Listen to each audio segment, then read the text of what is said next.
Je vous montre à l'écran quel va être l'ordre du jour de l'heure qui va venir. Vous connaissez cet écran-là qui est la page d'accueil du site du Cercle. Vous avez vu que la thématique du jour entre nous, c'est retour de mission, retour d'expérience. Vous allez témoigner sur les missions vécues récemment, comment vous les avez vécues, les aspects positifs, les aspects qui le sont peut-être moins, et quelles leçons vous en avez tirées, voilà, histoire de partager tout ça entre nous. Retour de mission, retour d'expérience. Le timing de cette heure va être, voilà, on va consacrer une quarantaine de minutes à cela.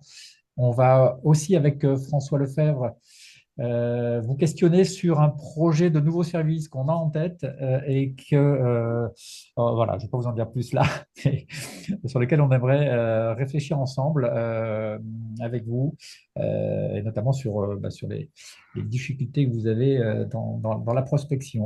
On va y revenir. Et puis, on va terminer par 3 pages de pub sur les formations, le radar d'émission et les prochains événements. Allez, c'est parti. C'est parti sur la thématique principale. Et n'hésitez pas, bien sûr, à intervenir euh, comment dire, au fur et à mesure, hein. On ne va pas concentrer les questions à la fin de cette heure. On va les poser directement à nos intervenants qui seront, hormis ceux qui voudront prendre la parole, hein, mais certains qui ont terminé il y a quelques jours ou quelques semaines, voire quelques mois leur mission, comme Jean-Luc, directeur achat, qui prendra la parole, comme Michel Balland au volant de sa voiture, fais gaffe Michel, qui Mm. interviendra aussi pour témoigner, comme un autre directeur achat et supply, eh bien c'est Claude Jiquel qui prendra la parole également. Et puis on commencera par Thierry Lab, qui lui est directeur financier, hein. À droite, Jean-Luc et Claude, vous le voyez, sont directeurs des achats et en supply. Et Michel, lui, il est plutôt directeur des opérations, directeur Indus, voilà, le couteau suisse du management de transition, tel qu'il se définit lui-même. Il se présentera tout à l'heure. Allez, bah, écoutez, je vais peut-être là arrêter le partage d'écran. Et puis surtout, hormis les quatre là que j'ai appelés tout à l'heure et qui vont témoigner et nous dire comment ils ont vécu leur dernière mission et quelles leçons ils en tirent, eh bien, vous allez aussi vous prendre la parole pour témoigner sur ces sujets-là, hein, il y a, évidemment. On lance le bal avec qui? Avec allez, Michel Balland qui est au volant. Tiens, Michel, Allez, tu j'y t'en vais. viens? Pardon, vous entendez bien? Allez, très très bien, Michel. Écoute, Bon. présente-toi en 30 secondes et puis dis-nous quelle a été ta dernière mission, pourquoi étais-tu appelé, pour quel enjeu, comment tu l'as vécu, ce qui a été difficile et quelles leçons tu en tires. Vas-y, Michel, Alors à moi, je toi. suis manager de transition. Ça va faire 9 ans en février de l'année prochaine. Ouais, Et je suis en train de faire ma 17e mission actuellement. ouais. Avec la particularité que je crois qu'en tout et pour tout, en 8 ans et demi, j'ai dû avoir 2 mois et demi d'intermission. Là, souvent, je finis un vendredi Et et t'en je prends. recommence un lundi. Donc, Bravo. bon. C'est assez rare. Je sais qu'un certain François Lefebvre a fait un peu la même chose avec 15 ans de management de transition comme directeur commercial et tu avais pris, François, 6 mois de vacances. C'est ça. Ben, comme quoi. Allez, Michel, je te laisse poursuivre, pardon. Et donc, ma dernière mission, j'étais patron de l'agence Île-de-France dans un groupe qui fait essentiellement, ils fabriquent du matériel haute tension Oui, et ils font du service, de la maintenance et des petits travaux haute tension. Donc, moi, j'étais dans une agence qui faisait de la maintenance HTA, donc jusqu'à 60 000 volts, bon. euh, c'est une société que le groupe a achetée 3 ans avant que j'arrive. Ouais, La personne qui a créé cette société 10 ans ou 12 ans auparavant est restée pendant 2 ans et demi à peu près. Ok, Et comme on a commencé à lui demander des comptes et que lui, c'est une chape de béton, il n'y a aucune communication qui descendait et aucune qui remontait. Ils lui ont mis un peu la pression, puis il a fini par démissionner. ok, Ils ont réussi à lui faire signer, même s'il n'avait pas ça dans son contrat, une clause de non-concurrence. d'accord. Donc, bon. Donc j'ai récupéré une petite société familiale qui avait perdu son papa, qui était quelqu'un qui aimait pas les conflits, qui disait oui à tout. Et quand les gens faisaient trop de reçus, puis il leur filait un ordinateur Mac. Ok, Oui, bonsoir. Ce qui fait qu'il y a des gens qui ont quitté la société. On leur disait, il faut que tu rendes tes matériel informatique. Ah ben non, c'est le mien. Ils Oui, n'avaient aucune preuve écrite et nous, on n'avait pas aucune preuve écrite non plus. Là. Donc, effectivement, oui. ok, c'était compliqué. Et comme le gars qui était Bah, ça parti disait dépendra de oui à quand ça tout, sera. Je pense qu'on va faire. attends, on va. Certains, si vous parlez, vous démutez les micros du coup. Oui, merci. Vas-y, Michel, poursuis. du coup, dès que je disais non à quelque chose, ils m'ont regardé bizarrement. Ouais. Et ta mission Euh, était laquelle? C'était quoi l'objectif? Tu avais quoi comme alors, objectif? bon, déjà, de mettre un patron dans cette agence qui pouvait pas vivre sans patron, Ouais. et puis la structurer, euh, Il y avait mettre en place ces, ces combien de salariés, combien d'agents, je sais pas. 30 35 à peu près. Ok. Donc, il y avait les techniciens itinérants Ouais. de maintenance, et puis des responsables d'affaires, des assistants responsables d'affaires, D'accord. 3 commerciaux et 2 personnes administratives qui finalement ont été, le groupe a décidé de se concentrer l'administratif au siège, D'accord. qui était du côté de Grenoble. Euh, donc, c'était pas plus mal. Hein, ça, comme disait un patron que j'ai eu, moi, je centralise que ce que le club a besoin d'avoir à côté de lui. Le reste, Oui. je centralise. Ok. Et ta mission, Euh, c'était de structurer un peu l'agence, quoi. ouais. Il y avait d'autres agences, certaines qu'ils ont créées de rien, d'autres qu'ils ont rachetées aussi, là, D'accord. et qui étaient déjà mieux structurées, quoi. Après, on était les seuls à faire de l'HTA. La plupart des autres agences faisaient de l'HTB. Et c'est pas du tout la même activité. Nous, les interventions, c'était une journée d'intervention. Hein. Ok. Les plus gros chantiers, c'était une semaine. D'accord. Euh, En HTB, c'était des chantiers déjà de plusieurs centaines de milliers d'euros. Mhm. Nous, le panier moyen, je crois que c'était 800 euros, mais il y avait des interventions à 1200 euros D'accord. et d'autres un peu plus importantes, mais c'était des petites interventions, là, donc une multitude de petites interventions. D'accord. Donc les responsables d'affaires, pour qu'ils soient bons, il fallait qu'ils soient capables de faire plusieurs choses en même temps, Mhm. de traiter les urgences, de faire ses devis, de planifier les techniciens pour qu'ils interviennent le jour J, en sachant qu'on faisait beaucoup d'interventions la nuit ou le week-end, parce que quand on maintient un poste haute tension d'une usine, on coupe le courant de toute l'usine. Donc, il faut trouver les créneaux qui vont bien. Alors, j'ai vécu des choses extraordinaires, des certificats d'étalonnage faux.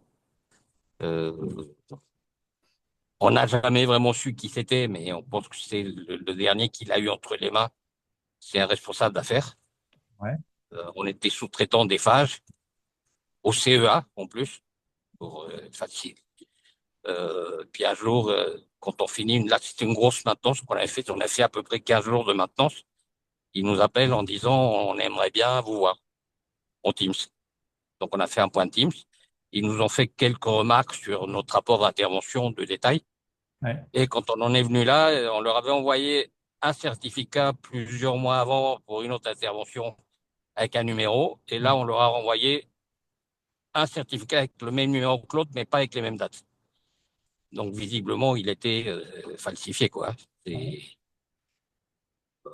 Et au CEA, c'est le nucléaire, il y a la SN au-dessus. Je ne sais pas comment ça va se finir, mais on a serré un peu les fesses. Et toi, donc, tu as réussi à structurer malgré la présence Et de. donc, vous avez des gars qui étaient tous au forfait jour, Oui. tous, y compris les techniciens, ce que j'ai jamais vu ailleurs, moi. Oui.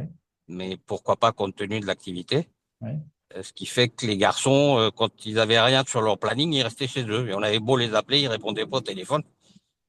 Il a fallu les convaincre qu'il fallait venir à l'agence quand ils avaient rien. Donc à l'agence, il y avait des choses à faire, hein. Ouais. Leur rapport, ranger un peu le désordre qu'ils avaient mis à l'agence, etc., etc. Donc, alors les techniciens ont très vite compris qu'il fallait changer là. D'accord. Le management, ça a été plus compliqué, quoi, parce D'accord. qu'ils répondaient pas aux clients. Un mail, il le laissait sans réponse. Une réclamation, il l'a laissé sans réponse. En management, autour de toi, tu avais combien de personnes? Il y avait 6 responsables d'affaires et 2 assistants d'affaires. D'accord. 8 personnes. Bon. Mais j'ai eu de tout. J'ai eu le gars qui s'est fait sucrer son permis de conduire pendant 6 mois. Je comprends pas qu'il l'ait gardé. Ça s'est passé avant que j'arrive. Ouais. Mais moi, j'ai vécu le retour de ce garçon. C'était euh, pour le remettre au boulot, c'était ultra compliqué. Donc, on a fini par licencier. Ouais. Il y avait son frère aussi qui était assistant chargé d'affaires. Ouais. Lui, il était parti et c'est le directeur commercial qui avait assuré la direction d'une autre filiale où ce garçon était. Il D'accord. est parti et lui, il a été le rechercher avec un salaire de ministre. Ouais. En plus, j'avais que des gars, j'avais un père célibataire, Ouais. des divorcés, donc les gosses, ah non mais là, je peux pas me déplacer. Euh, Enfin, c'était très compliqué, quoi, hein. OK. Alors moi, j'étais surtout allé pour coacher un responsable d'activité qui était techniquement, il était très très bon, Oui. mais en management, il n'était pas bon. Donc, OK. il pouvait pas prendre l'agence tout de suite. Sauf que ce garçon, et au bout de quelques mois, il m'a dit, de toute façon, moi, je supporte pas d'avoir un patron. Que, même si on avait des relations cordiales, OK. il vivait pas très bien ma présence là. Ah oui. Euh, et on a réorganisé un peu l'agence. Il l'a pris comme une sanction, alors que c'était absolument pas une sanction. C'est-à-dire que D'accord. le management des techniciens, on l'a confié à un des responsables d'affaires qui était bon. D'accord. Et lui, on lui a demandé de piloter les responsables d'affaires, Ouais. qui étaient la part la plus importante de la société, puisque c'est eux qui faisaient les devis, Ouais. qui géraient les clients, qui planifiaient. C'est eux qui faisaient rentrer l'argent dans la société. Mhm. Donc, il a fini par démissionner, le fameux responsable d'activité. Ouais. Et il a créé sa société. Alors, on était dans les bureaux de l'ancien propriétaire de la société, là. Donc ça, D'accord. on avait déjà prévu de déménager. Et le système de gestion et des interventions qu'on avait, c'était aussi l'ancien patron il avait une autre boîte qui avait créé ce logiciel. Oui. Vous étiez Donc les on l'a premiers. arrêté, ce logiciel. On a mis en place un logiciel provisoire. Ouais. Tous les gars, comme toujours, hein, c'était mieux avant. Ouais. Mais ça, dans mes missions, j'ai toujours entendu ça, c'est mieux avant. Ouais. Et moi, là, je leur dis tout de suite, c'est la meilleure phrase pour tuer une boîte, quoi. On n'est Et pas en train de ta dire que mission a vous duré faites. combien? Ta mission a duré combien de mois? Alors, c'était une mission de 3 mois initialement. OK. Et très vite, ils m'ont dit, on aimerait bien te prolonger. Oui. Tu as dit oui ou tu as dit non? Euh, donc, on a fait une réunion avec l'EMT, puisqu'il y avait. Pardon? Oui, tu as dit oui ou Je tu n'ai as pas dit compris non là. à la proposition de prolonger? Allô? Ah, si, si, moi j'ai dit oui, parce qu'en plus, j'avais un patron là qui n'a jamais pris autant de plaisir à travailler avec un N+1 que lors de cette mission, hein. Parce D'accord. qu'il me soutenait en permanence, il était réactif, il répondait. Ah, voilà, de ce côté-là, fantastique, hein. Mais tous les dirigeants étaient accessibles, OK. très très bien, quoi, hein. Donc j'ai dit oui, ils ont appelé, on a fait une réunion avec l'EMT, ils lui Oui. ont demandé de faire un petit effort. L'associé n'a pas voulu, Un petit même effort pas quoi, un centime. financier? Ouais, ouais, parce que bon, il se gavait quand même, hein. Ah oui, oui, Vu- Ah oui, quand tu dis l'associé, c'est l'associé du cabinet de management de transition qui n'a pas voulu, c'est ça? D'accord. Ouais, ouais. D'accord. Hum. Bon. Et donc ils l'ont sorti, ils m'ont pris en CDD. Ah oui, d'accord. Et le contrat avec le MT te permettait de signer un contrat en CDD d'une Ouais, durée. ça leur a coûté bonbon, mais parce qu'en plus elle leur a pas fait de cadeau là, mais je comprends pas parce que j'étais le troisième ou quatrième manager de transition qui mettait en place dans cette boîte. Oui, Je pense que plus jamais elle mettra les pieds là-dedans, hein. d'accord. Je Bon, dis elle parce que c'était une femme, quoi. d'accord. Bon, on connaît pas mal de monde dans le milieu, on ne te demandera pas de nom. Non, On reste. discret. Oui. Hum. Ok, très bien. Et qu'est-ce que tu tires de cette expérience alors comme leçon Alors moi, c'est vraiment le type de mission que j'adore, moi. Quand c'est Ah très oui, opérationnel, d'accord. piloter des équipes techniques de terrain. Ouais. Euh, Moi, j'aime bien discuter avec les techniciens, hein. Ah ouais, On apprend plein de choses. ouais, ouais. Euh, Et puis là, dans un contexte, c'est un petit groupe qui a démarré. Ils ont racheté les actifs de Merlin Gérin haute tension là, à Siemens 5 ans avant que j'arrive. D'accord. Ils faisaient, ils étaient une centaine. Ouais, Moi, quand je suis arrivé, ils étaient 500 là. d'accord. Donc, qui se développaient très, très bien. Ouais, Euh, Ils ont changé d'actionnaire parce que d'accord. c'était Et une toi, sorte. ta mission était celle d'accompagner cette personne pour qu'il prenne, jusqu'à ce qu'il prenne une mission. Hum, Euh, hum. euh, et ta mission a été prolongée sur un autre sujet ou pas? Non, Non? non, parce Ah, pareil. qu'après, ben alors, ils m'ont prolongé de 3 mois, ils m'ont encore reprolongé de 2 mois. Ah bon. Donc, j'ai dû faire 8 mois à peu près chez eux. Bon, Ils ont recruté quelqu'un. ok. Euh, bon, je sais pas s'il va faire l'affaire parce que quand il est arrivé le premier jour, la seule chose qu'il a dit aux techniciens, c'est vous êtes trop bien payés, vous avez des trop belles voitures. Ouais, d'accord. Ok. Et je vais faire venir ma décoratrice parce que les bureaux, j'aime pas. C'était des bureaux tout neufs, hein. On avait tout cloisonné et on avait réfléchi tous ensemble à comment faire. D'accord. Mais je crois que mon bureau qu'il allait récupérer après, il le trouvait trop petit. Ouais. C'est le genre de gars, c'est moi le chef, Ouais, faut ouais. que ça se voit. Ok, Michel. Écoute, merci pour ça. Est-ce qu'il y a des questions là parmi l'assemblée ici présente que vous aimeriez creuser avec Michel sur son Oui, expérience? oui, parce que bonsoir Flavie Mora, je suis directrice achat de transition. Vous Hum. nous avez fait, pardon, Allez-y, vous Flavie, allez-y. c'est Ouais. bon. Vous nous avez fait rêver, Michel, en disant que vous n'avez jamais d'intermission. Non. Comment vous faites? Alors j'ai fait une carrière en CDI classique, là, jusqu'au jour où on m'a dit qu'un jeune coûterait moins cher que moi. Et j'étais à un âge Mhm, où trouver un CDI, mission impossible, et il me manquait des trimestres pour la retraite. Donc, quand j'ai commencé à chercher les missions, comme j'ai fait 25 ans de maintenance, on me disait, on va vous mhm, trouver des missions de direction de maintenance. Moi, ça m'agaçait parce que je trouvais que c'était ultra réducteur. Ouais. Et donc, j'ai trouvé quelqu'un qui m'a aidé à peaufiner mon profil LinkedIn. Ouais. mhm. Quand j'ai commencé, je devais avoir 10 contacts. Il m'a dit, c'est passé, il faut que vous montiez à 5 000 rapidement. En fait, je suis monté à 30 000. LinkedIn, on peut pas avoir plus de 30 000 contacts, hein. Ah. Euh, donc, j'en ai toujours un peu moins pour Faut réussir créer un à... deuxième profil, Michel. Faut créer un deuxième profil. Ouais, mais bon, déjà, c'est Bon, ok. compliqué. Donc, au début, mon épouse me disait, c'est quoi ton truc? T'es sûr que c'est professionnel? Pas que des femmes au contact. C'est quoi cet Et quand, et, influenceur de 60 ans avec qui je vis? et le gars qui m'a aidé à faire ça, il m'a dit, on va faire comme les médecins urgentistes. Un médecin urgentiste, il cherche pas ses patients. Ouais. On l'appelle quand on a besoin de lui. Oui, Vous, mais on quand va même, faire pareil, on va faire en sorte que ce soit les clients qui vous appellent. ouais. Et c'est Comment vrai que faire en sorte que les clients t'appellent, d'accord. Mais comment, d'après toi, m'appelle. pour prolonger la question de Flavie, comment tu penses comment tu te différencies des autres, d'après toi, des autres managers de transition qui sont un peu sur les mêmes. Pourquoi on Alors moi, t'appelle toujours? Pourquoi on il t'appelle y a toujours une toi? mission, il y a une mission à la fin de l'entretien. Le gars, il m'a dit, ah ben, je vais vous faire un petit débriefing, comme j'ai l'habitude de faire.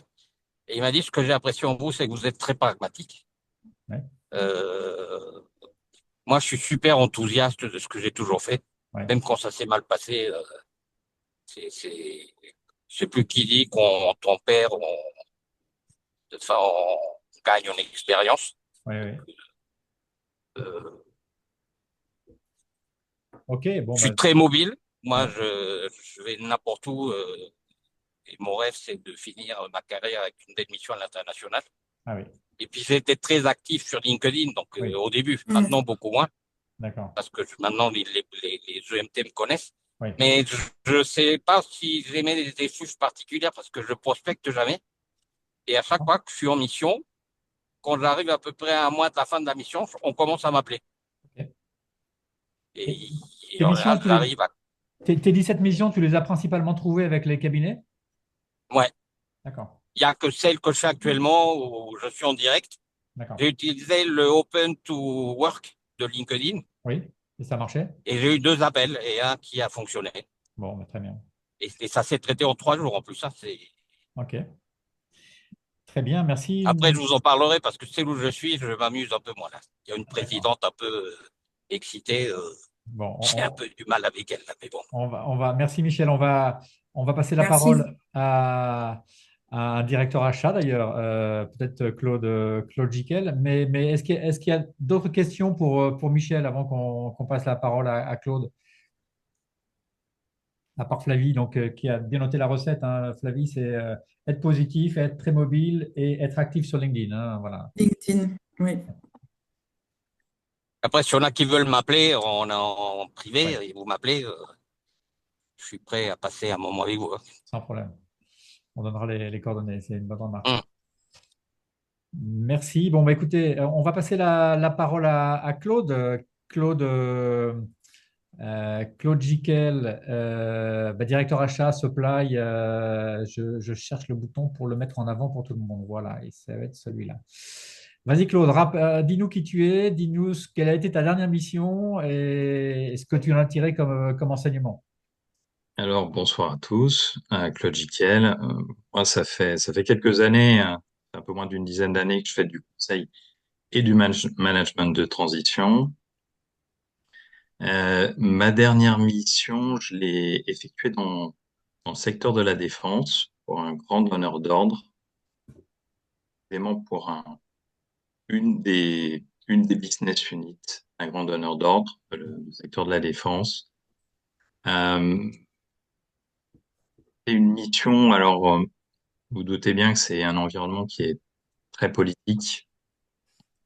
J'avais déjà eu l'occasion d'en mener dans ce secteur-là et bon, pas forcément tous les éléments d'entrée de jeu, donc pas évident. Les éléments, moi, de job desk, enfin de missions qui m'ont été confiées de façon assez synthétique, c'était que le directeur des achats de cette BU finalement avait une certaine pression de la part du euh, PDG. C'était pas le seul, mais tout particulièrement lui, sur l'obtention de résultats au niveau de son spend. Et donc, il avait pour objectif une réduction de coûts qui était très ambitieuse. Enfin, qui semblait assez, j'ai envie de dire assez ambitieuse, mais sans excès, puisqu'elle était de l'ordre de 15% Mhm. sur 3 ans, ce qui est déjà pas mal quand on parle d'un montant d'achat de plusieurs centaines de millions d'euros, Mhm. proche du milliard que de la centaine de millions d'euros. Euh, c'est alors la difficulté que j'ai rencontrée sur cette mission, c'est l'accès aux informations. Pour diverses raisons que je vais vous expliquer. Moi, j'ai l'habitude de travailler sur des données et les agréger pour avoir la capacité à les analyser et à faire un état des lieux. Ça a été un premier frein dans ma mission parce que pour les aider, pour accompagner le directeur et les équipes, hein, on parle d'une soixantaine de personnes, euh, entre les sous-directeurs, enfin, les directeurs adjoints, les managers et tous les acheteurs commodités. Euh, la difficulté, c'est qu'en fait, déjà, ils travaillent avec cinq outils, dont SAP, mais pas que. Dont SAP et des outils qui sont notamment plus forcément maintenus, obsolètes et mal renseignés. Donc ça a été une première difficulté que j'ai rencontrée. La deuxième, comme on est dans un univers politique, Euh, euh, alors, j'ai commencé par faire une analyse, un état des lieux en termes de données. Euh, donc, avec la découverte de ce premier trou dans la raquette. Le deuxième, c'est la situation dans la BU, hein, avec un certain nombre de défections de, donc des postes euh, pas du tout couverts. Et puis, j'ai aussi mené une analyse de maturité au niveau du management, mais aussi au niveau des personnels, avec on va dire, l'agrément du directeur achat. Je me suis concentré sur un certain nombre de commodités parce que vous doutez bien que sur un total aussi important, euh, compliqué, la mission devait durer 6 mois, je précise. Elle en a duré 5. Je vous expliquerai après pourquoi. Doutez que dans un environnement comme celui-là, euh, il faut agir avec des pincettes. Euh, et avec une présence des syndicats très importante. Donc, donc réussir à finalement convaincre les gens de coopérer. Et j'ai essayé de le faire justement de façon la plus soft. Donc on a déterminé un périmètre et un certain nombre de commodités pour le faire. Euh, le, donc j'ai audité, j'ai rencontré un certain nombre de managers, les directeurs achats adjoints également. Puis j'ai ensuite rencontré les opérationnels, les acheteurs opérationnels sur ces périmètres qui avaient été déterminés. Euh, J'en ai déterminé et construit une analyse, une matrice de maturité sur sur ces périmètres que j'ai présenté avec une euh, comment dire, un rapport d'étonnement, ce qui m'a permis aussi d'ajouter un certain nombre de choses et de faire passer un certain nombre de messages par rapport à ce que j'ai pu constater.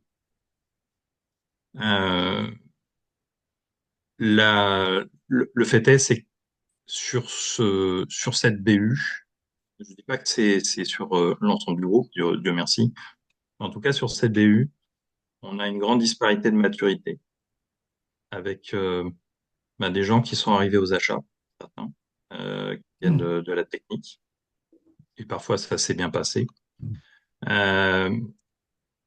Et parfois des jeunes qui sont arrivés, et beaucoup qui ne restent pas.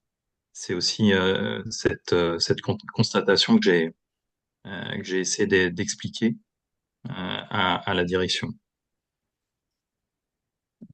On a finalement un, un management, enfin ce que j'ai constaté, c'est que le management, pour une part des managers, n'était pas finalement bien formé aux achats et surtout aux achats de commodités.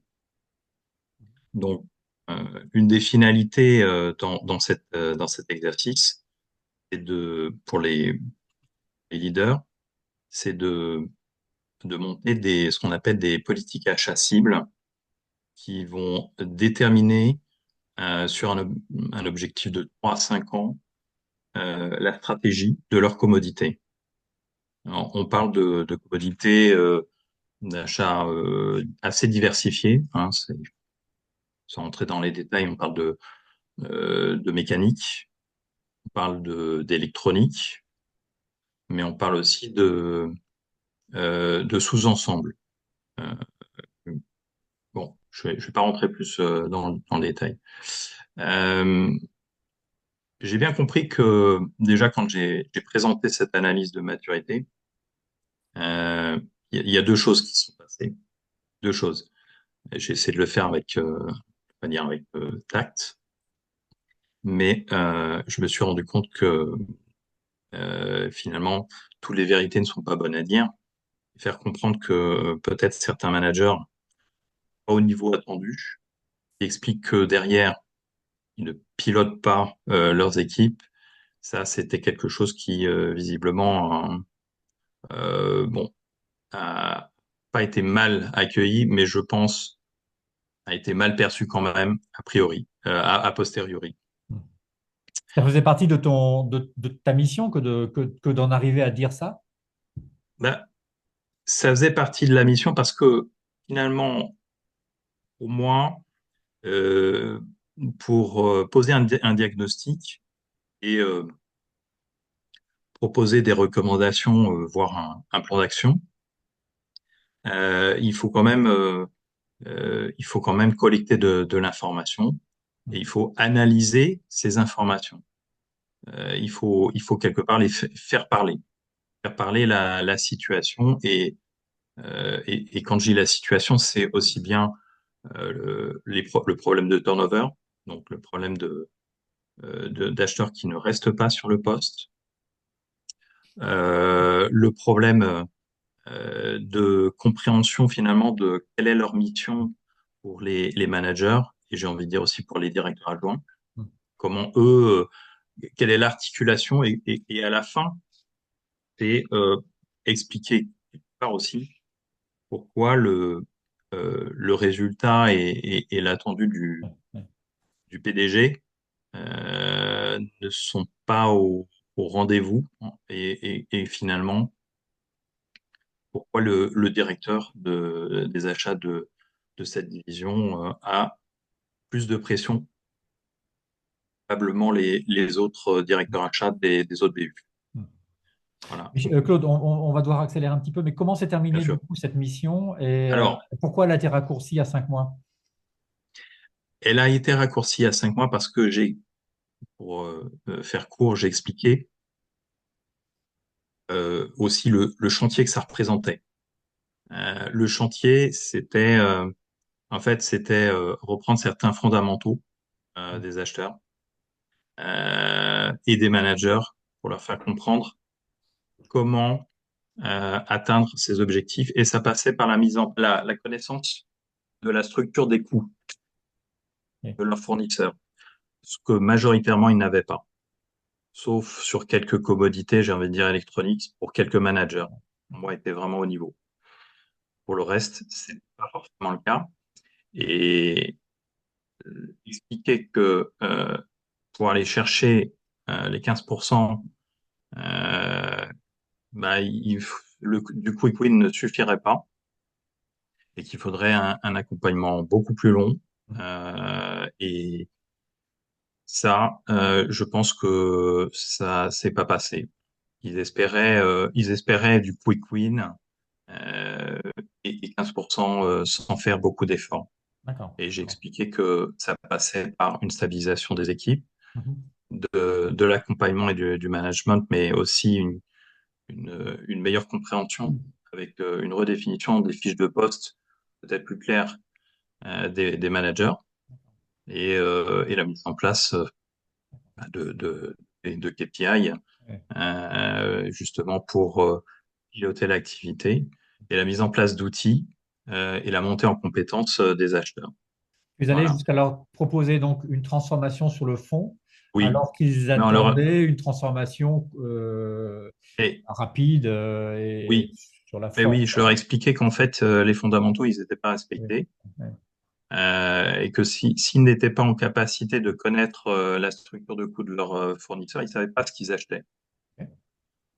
Ils achetaient Tu- des prix et pas des produits. D'accord. Du Donc coup, pardon, avant de oui, laisser peut-être des questions, mais la mission a été raccourcie en respectant le préavis qui devait être d'un mois, c'est ça, dans ton contrat? oui, OK, tout à fait, OK. tout à fait. Ça s'est bien passé. Il n'y a pas eu de. de... Non, ça s'est relativement bien passé dans la mesure où, bon, quand j'ai expliqué ça et que le chantier demandait effectivement sans doute une meilleure, enfin, plus d'implication de la part des managers et aussi de la direction achat, des deux directeurs. Je pense que ça aussi, c'est quelque chose, en fait, ils s'attendaient à ce que j'arrive Hmm. et je fasse ça, entre guillemets, tout seul. Ok, Et je leur expliquais que ça ne pouvait être qu'un effort collectif, d'accord. et pas un exercice isolé d'un directeur de mission. Voilà. Merci Claude, merci pour ça. Est-ce qu'il y a des questions là? Flavie, peut-être à nouveau, qui est dans les achats comme toi, ou Jean-Luc qui est dans les achats aussi comme toi et qui va intervenir aussi. Allez-y, hein, Non, moi, j'ai pas de questions, parce que, enfin, mon interprétation, après ce que tu dis, Claude, c'est que, effectivement, parfois, on a des clients qui souhaitent pas changer non plus, ou aller vers des transformations profondes, ou se remettre en question. C'est ça, c'est que je pense qu'ils ont pris conscience du chantier que ça représentait et ils ont pris peur, en fait. Ils ont pris peur quand ils ont vu, en fait, la situation et ce que ça leur demanderait comme effort. Et finalement, qu'ils ne seraient pas forcément facilement et simplement au rendez-vous du PDG d'Objectif, le PDG. bon, très bien. Merci beaucoup, Claude, pour ce témoignage. Euh, on, on va passer la parole, peut-être, allez, on va changer, on va revenir à un directeur achat après avec Jean-Luc. On va passer la parole à Monsieur Thierry Lab. Thierry Lab, moi, quand je l'ai découvert, Thierry Lab, j'ai appris qu'il habitait au nord de Valence, près de Tain-l'Hermitage, les amis, au milieu des vignes, les gros ermitages de Saint-Joseph, Cornas, Condrieu, le pauvre. Oui, c'est Allez, pas facile tous les jours. au-delà de ça, il est directeur financier et tu vas nous parler bah, justement aussi de ta dernière mission Hmm. et comment tu l'as vécu et quel enseignement tu en tires. Donc, j'ai terminé une dernière mission en tant que DAF il y a une semaine, Ouais. enfin 10 jours maintenant, donc c'est tout récent. C'était une mission auprès d'une importante association qui œuvre dans le handicap intellectuel. J'ai été affecté sur un département, la Drôme en l'occurrence, donc ça Ouais. tombait bien. Hum, Donc, grosse association. Alors, sans faire exprès, depuis 2, 3 missions, je me spécialise dans le médico-social. Donc, voilà, pourquoi pas. ok. Apparemment, c'est des secteurs qui font beaucoup appel aux managers de transition. Et donc, je me suis retrouvé dans une association, 850 salariés, malgré tout, presque 50 millions d'euros de budget, pour une mission relais. Alors, c'est la première fois que je faisais une vraie mission relais, c'est-à-dire qu'il y a un DAF qui partait, ils étaient à la recherche d'un nouveau DAF, ils s'étaient donné 4-5 mois pour en trouver un. Hum, Donc c'est vrai que c'était un peu particulier, parce que cette émission, il n'y avait pas, contrairement à d'autres missions que j'avais fait où il n'y avait pas une vraie feuille de route, si ce n'est une feuille de route d'assuré quotidien. Et voilà. Donc c'était un peu perturbant. En même temps, très intéressant. Avec très rapidement, on m'a mis sur des dossiers aussi qui étaient des dossiers plus à long terme, donc ce qui était un peu perturbant parce qu'en fait, je devais assurer le quotidien. J'étais là que pour 4 mois, enfin, qui a été un petit peu prolongé, mais voilà.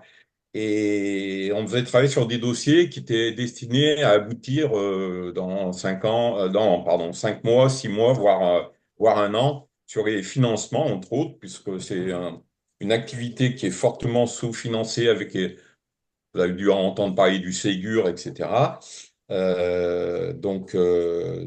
Voilà, donc un petit peu perturbant, avec là aussi un besoin de professionnalisation des postes euh, donc, comme dans beaucoup d'associations, difficiles à mettre en place, une organisation qui est historiquement très lourde, parce qu'ils ont vécu beaucoup d'années où ils gagnaient beaucoup d'argent, où il y avait tout était bien subventionné, et donc où on solutionnait des problèmes par des embauches, donc pas automatiquement, bien pratique, et puis un besoin d'un passage et des choses beaucoup plus modernes pour mettre en place un reporting, par exemple, ça ils connaissaient pas, que ce soit un reporting social ou un reporting financier, sur des outils à moderniser avec, vous avez dû entendre parler de la facturation électronique qui va arriver en septembre 2026.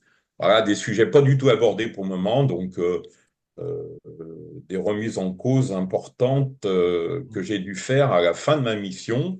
J'ai refusé une énième prolongation, par contre, Ouais. parce que je voyais plus bien intérêt, j'apportais plus grand-chose. Il y avait une super équipe comptable qui était capable d'assumer, sachant qu'entre-temps, ils avaient trouvé un nouveau DAF, mais qui arrivait un peu plus tard. Donc, voilà, il n'y avait pas de raison que je continue à faire dépenser à cette association de l'argent enfin, Mm. pour des choses qui n'avaient pas abouti rapidement, quoi. Mhm.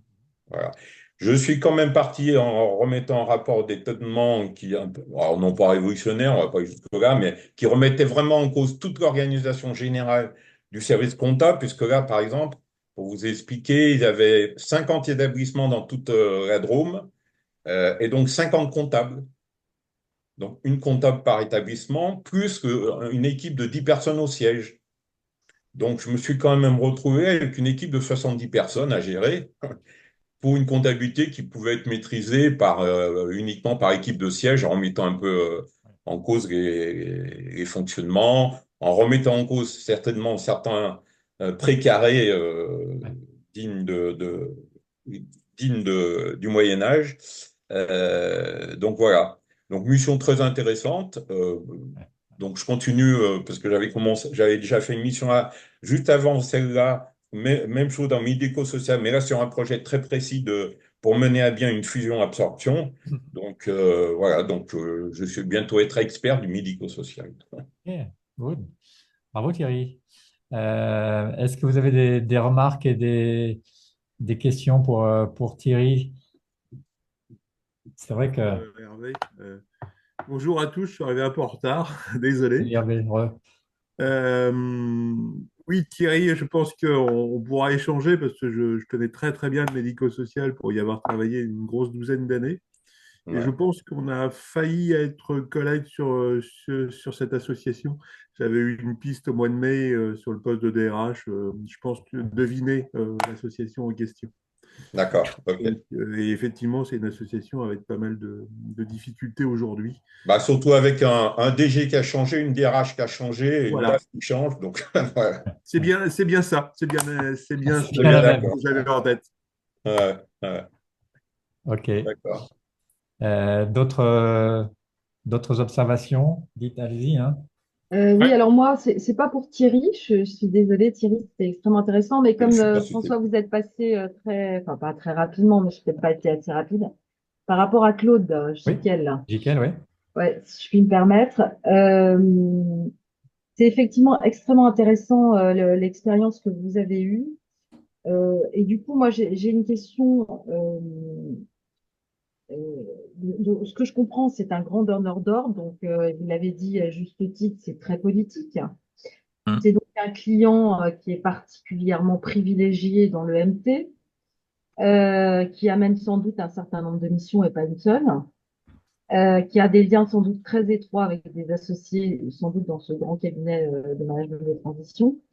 Comment ça se passe? Alors ça, c'est une première question. Comment ça se passe à ce niveau-là quand on est carrément en train de remettre en question la compétence des gens, hein, parce que ça va jusqu'à là, hein, d'après ce que j'ai compris, Oui. voire au plus haut niveau.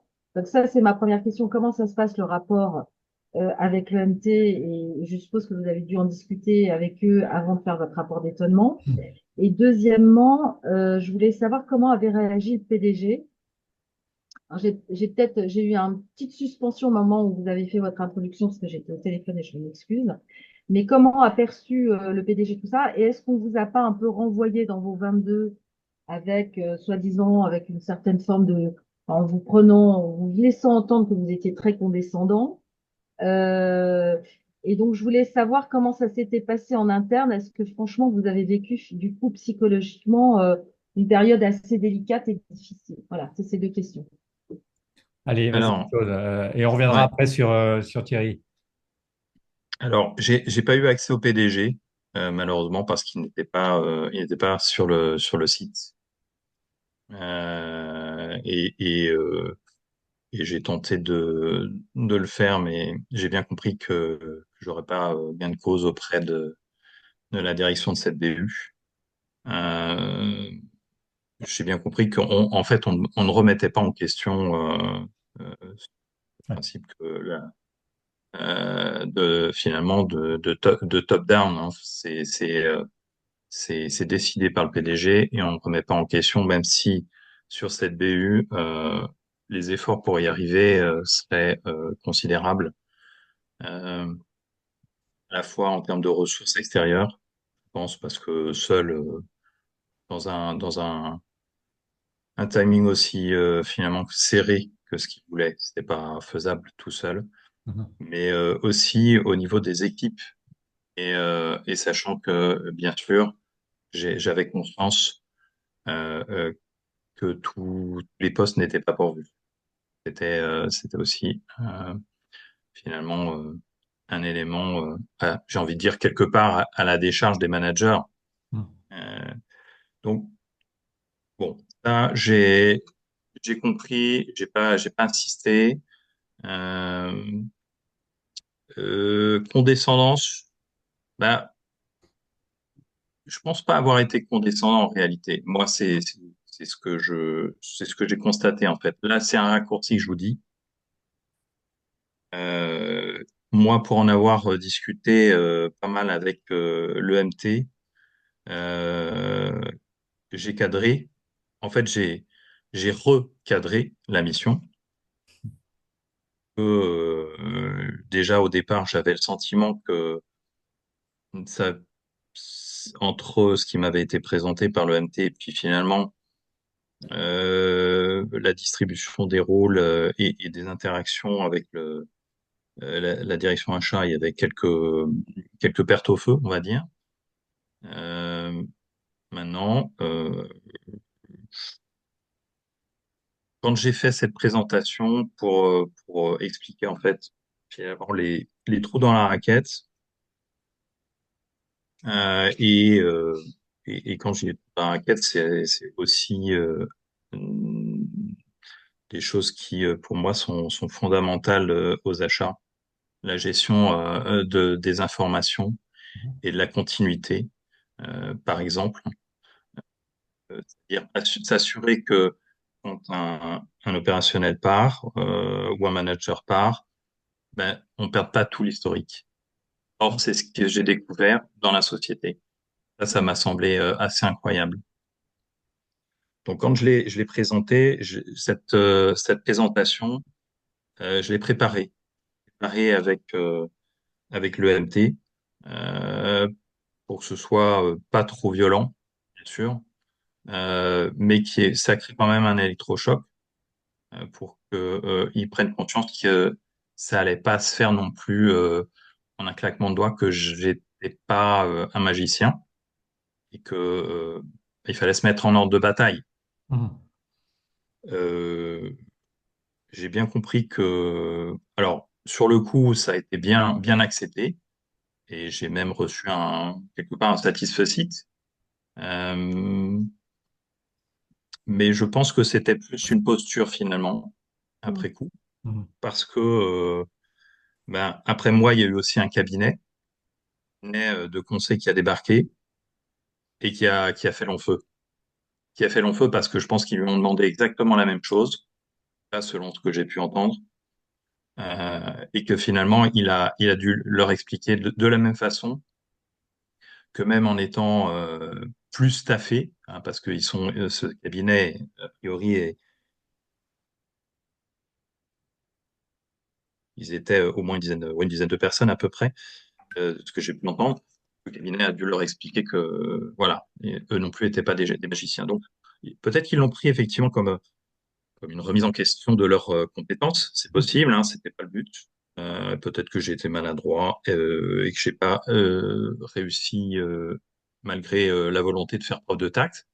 Mais le constat, il demeurait. Et il demeure d'ailleurs. C'est-à-dire on peut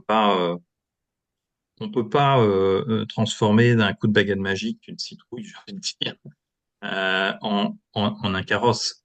Il y a des étapes. Et pour moi, bah, c'est un process. Voilà, ça se fait pas comme ça. Voilà, je Ok. développe pas, mais je pense que Ouais. vous avez compris. Et donc le MT vous a soutenu, ce que j'entends. Oui, D'accord. le MT m'a soutenu et j'ai gardé de très bons contacts avec eux. Ok. Bien. Très bien. Tout à fait. Merci pour Ah, la c'est important en effet que le MT soit aux côtés du manager de transition C'est-à-dire dans que ces situations-là. le MT a tenté d'intervenir également. Jamais le client n'a voulu, au final, euh, n'a accepté finalement que le MT s'immisce de la façon dont il le souhaitait. Mhm. Ça aussi, il faut le souligner. Donc, bon, à un moment, bon, on ne peut que constater finalement la défaillance du client là-dessus et sa volonté à changer. Ok, merci Claude. Euh, et puis, oui, d'autres questions, pardon, avant de passer à un autre intervenant? Non? Question pour Thierry Lab, là.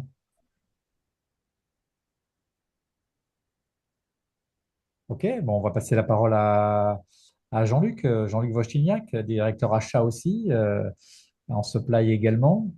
Ça sont les 4 interventions qu'on a, entre guillemets, programmées, mais j'espère bien qu'il y en aura d'autres juste après, par vous autres. Allez, on y va, Jean-Luc, à toi.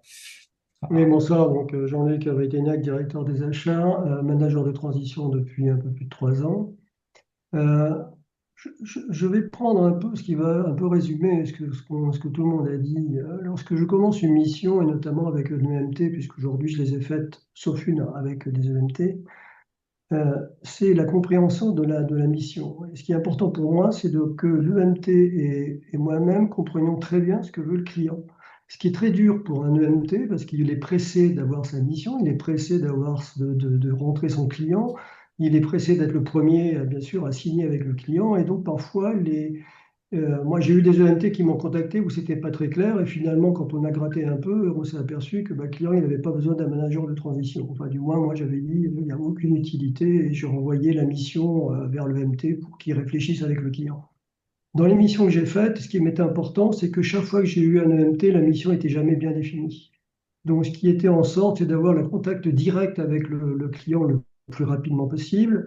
Bien sûr, il y a le choix du manager, hein, et quand on m'a choisi, après, j'ai une réunion systématique avec le décisionnaire, c'est-à-dire avec celui qui veut que la mission se réalise dans son entreprise. Donc, c'est ce que j'ai fait dans la dernière, hein, mais dans les autres également, c'est d'avoir directement le contact. Donc là, en l'occurrence, c'était le directeur des opérations du groupe qui avait besoin d'avoir une mission que moi j'ai transmise au départ comme une mission de transformation, de réorganisation et de restructuration. Donc, une fois qu'on était bien d'accord sur les premières choses, moi, de ma version, je dirais purement théorique, présentée par la personne décisionnaire, ensuite, eh ben, on va sur le terrain et c'est là où je prends en charge, je dirais, de définir ou d'aller plus loin dans comment dirais-je, dans la compréhension de ce que veut l'entreprise. Donc, c'est ce que je fais. Donc, c'est l'audit que je fais en 3, 4 ou 5 semaines, ça dépend, en fonction de la complexité de l'entreprise. Et puis, si c'est généralement, bon, pour ma part, c'est des sociétés internationales, multisites, multiculturelles. Donc, ça prend un peu plus de temps à contacter tout le monde. Et une fois que j'ai cela, avant de continuer d'aller développer quoi que ce soit, de mettre en place, c'est de dire, je vais présenter mon rapport d'étonnement et mes plans d'action. Généralement, je prépare 3 plans d'action. J'ai le plan A, plan B, plan C. Parce que bon, je dirais, le plan A, je dirais, c'est celui optimum, le plus exigeant, le plus rentre-dedans. Quand c'est justement là, c'était une mission de transformation, de réorganisation dans un service en crise au niveau de l'entreprise. Et de dire qui sont les décisionnaires. C'est-à-dire, ce n'est pas la peine que j'aille discuter avec quelqu'un qui ne va pas prendre le pouvoir, valider mon organisation. Donc là, dans cette dernière mission, j'ai demandé au directeur des opérations de réunir d'abord le CODIR, parce que c'était sur un site, un des plus gros sites de l'entreprise sur lequel il y avait un problème, mais où les services achats étaient également corporate. Donc ça venait également arroser la totalité du groupe, hein, qui était aussi bien situé en Asie qu'en Amérique. Donc ensuite, j'ai demandé qu'une fois que c'était validé par le CODIR avec mes trois options, d'aller voir le COMEX. Donc, et de dire, voilà, moi, je présenterai au COMEX, à votre président, les structurations, la restructuration, l'organisation, parce que l'impact est complet, hein. Et j'ai demandé le quitus, c'est-à-dire à la sortie de cette réunion qui a duré, ça a débattu, ça a discuté, ça a grogné, ou je reviens à ce que dit Claude, parfois ça chauffe, hein, parce qu'ils ne sont pas toujours d'accord, ou on dirait, et je dis, voilà, vous me dites que ça va durer 3 mois, moi je vous dis que ça va durer X temps. Voilà, voilà le minimum qu'on peut se fixer. Est-ce que vous êtes d'accord sur les actions? Alors sur le constat, ils sont d'accord ou pas d'accord, on discute. Il y a des fois, bon, bien sûr, on est extérieur à la société, donc je n'ai pas forcément des choses que je n'ai pas vues, donc la science infuse, donc ils me donnent l'information. On la réintègre dans ce que je présente, et ça peut passer entre le plan A et le plan B, ou dire je fais un mix du plan A et du plan B, quoi, hein. Voilà. Et une fois qu'on est sorti de cette réunion, bah, je vais vous dire, la première réunion a duré à peu près 4 heures, hein, où on a discuté ferme sur tout cela. Tout le monde était d'accord. Et là, donc, il y a pas, on signe comment dirais-je, un, un agrément d'action en disant, voilà le plan d'action, il est défini, il est figé, il sera modifiable. Un plan d'action n'est jamais figé, hein, vous le savez bien. Mais au moins, tout le monde est d'accord jusqu'aux personnes les plus intéressées. Et en disant, attention, les points de frottement, quand on arrive à les estimer, c'est pas toujours évident, on n'a peut-être pas vu tout le monde, ça va être là, là et là, quoi. Donc après, j'ai appliqué ma mise en place de ce plan d'action et, et fait des rapports systématiques, c'est-à-dire systématiquement, fin de mois, je réunissais à nouveau les personnes décisionnaires et de nouveau, je représentais le plan d'action, où on en était, les difficultés, et tout ça également en relation aussi avec l'EMT, qui avait découvert plus de façon approfondie la profondeur de l'action, pourquoi j'étais là, et ce qui était effectivement au départ, ce qu'ils avaient été présentés à l'EMT, et ce qui est aujourd'hui, ce qui était en plan d'action, hein, pour que tout le monde puisse se suivre. C'est ce que j'applique. Alors, je vais vous dire, hein, je n'ai pas appris ça tout de suite, hein. La première, je me suis cassé les dents dans mes premières missions. Après, bon, j'ai commencé à travailler différemment, hein. Ça, c'est l'apprentissage, hein. Et donc aujourd'hui, j'en suis sur ce type de schéma. Peut-être que dans la prochaine mission, donc là, je suis en train de négocier une autre mission, ça sera peut-être différent, mais généralement, j'applique toujours en disant, avant d'aller plus loin, et puis de dire, au bout de 5 mois qu'on a travaillé comme des acharnés, ben, on est fâché avec la direction, et ben, je préfère me fâcher avant, hein, et puis, ou me faire renvoyer dans mes buts avant que après, hein. Voilà. Surtout dans des missions comme c'était là, de transformation, de réorganisation et de crise interne, où les achats sont vraiment en crise, où il faut aller chercher de la productivité, il faut aller faire des efforts, il faut aller embaucher des gens, il faut en virer d'autres. Bon, voilà, ça demande quand même une adhésion complète et derrière soi, de dire j'ai la direction avec moi et je peux y aller, hein. Donc, et ça, c'est la difficulté, hein. Je ne dis pas que, bon, je ne reviens pas que Claude a peut-être eu la difficulté, je le comprends. Il y a des sociétés, parfois, le président en y fait, et puis après, il vient qu'à décasser le système. Ça, j'ai déjà connu aussi. Mais voilà, c'est surtout ça. Et donc, ma mission, au lieu de durer 6 mois, elle a duré 9 mois, parce qu'effectivement, je disais que cette mise en place durerait plus longtemps que prévu, et que ce qui était demandé, justement, demander beaucoup plus d'analyse, de présence, d'aller chercher effectivement des datas, de les mettre en place, d'embaucher, de discuter avec les autres départements pour remettre l'achat au niveau au centre du village. Donc, ça demandait beaucoup de plus d'actions de transformation. Donc, moi, ce que je retiens de mes missions, c'est généralement, c'est de dire de bien figer la mission au départ, de bien embarquer les forces, de connaître les forces en présence, c'est-à-dire qui est décisionnaire et qui est le bloquant, qui pourrait bloquer la chose, en fonction de l'importance de la mission, hein, donc de trouver les bons interlocuteurs, euh, d'essayer, c'est pas toujours évident, de trouver celles qui vont pas nous aider forcément, hein, c'est-à-dire, alors, je vais pas dire les ennemis, hein, mais quasiment, hein.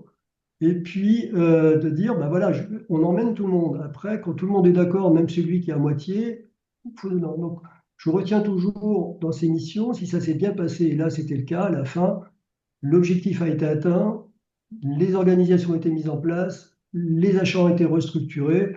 Aujourd'hui, après, moi, ce que je fais, c'est généralement 3 mois après, je reprends contact avec l'entreprise pour savoir si ça se passe bien ou si ça ne s'est pas bien passé. Non pas pour retourner dedans, parce que je n'ai pas le droit, j'ai un accord avec le MT, hein, mais au moins, et j'interroge aussi le MT de savoir quel est son feedback, hein, pour que je puisse en faire pour moi comment dirais-je, un apprentissage en disant, bah, tiens, ce qui a été mis en place, ça a été fonctionné, ça, ils l'ont laissé tomber pour des raisons peut-être valables ou pas, enfin, chacun a son impression, hein. Voilà, et d'avoir un retour d'information pour que bah, pour la prochaine, bah, j'ai pris comment dire, une brique de plus à mon expérience pour aller voir ce qui s'y passe.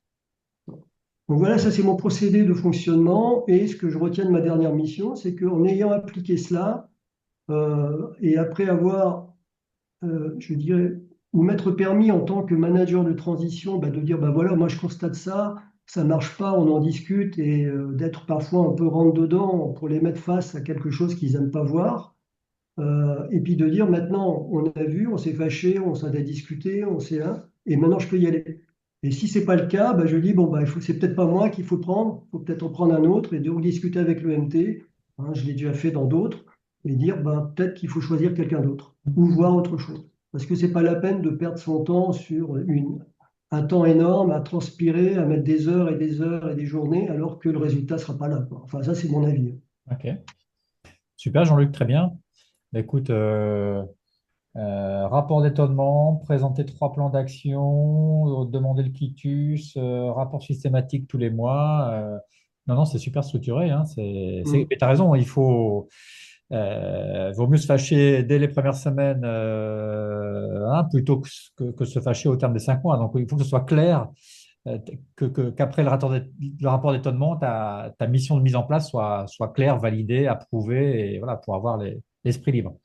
Voilà, et puis faire les rapports tous les mois en leur disant voilà ce que j'ai, voilà les difficultés, et puis voilà comment vous pouvez m'aider, etc., quoi. Puis aller chercher les aides des autres, parfois ça ouvre des portes hein, en disant j'ai besoin de vous, venez me voir, quoi. Ouais, c'est vrai. Bravo. Est-ce qu'il y a des remarques, des observations, des questions? Non? J'en vois qui n'ont pas pris la parole, que je vais citer. Bruno Tinovez, Cyril Bolinche, Jérôme Châtel, Laetitia Guibert, Tomos qui est là, Yannick Kemener aussi. Non, les présentations étaient très bien, assez Ouais, concises et très, très éclairantes. On s'y retrouve. ok. Ouais. J'ai une question, c'est Jérôme. Très bien, Jérôme. Euh, tout à l'heure, Jean-Luc, tu parlais d'un rapport d'étonnement à l'issue d'un audit de 3 4 semaines. Ça voulait dire que en amont, tu avais réussi à définir les contours de la mission avec suffisamment de précision. Tout à l'heure, tu prêtais une attention particulière à la compréhension du besoin du client. Oui, c'est-à-dire que Voilà. j'interroge dès le début, bien sûr, la personne qui exprime le besoin dans l'entreprise. Hein, comme je le disais, là, c'était le directeur des opérations. De savoir s'il a bien le quitus de son président, enfin de son N+1. Donc ça, j'en prends acte dans la première semaine, quand je vais me présenter, et je vais discuter avec d'abord toutes ces personnes, je dirais le directeur des opérations. J'ai eu la chance d'aller directement à son N+1 avec son aide, hein, en discutant. Donc c'était le président du groupe, hein, pour que tout ça soit bien cadré.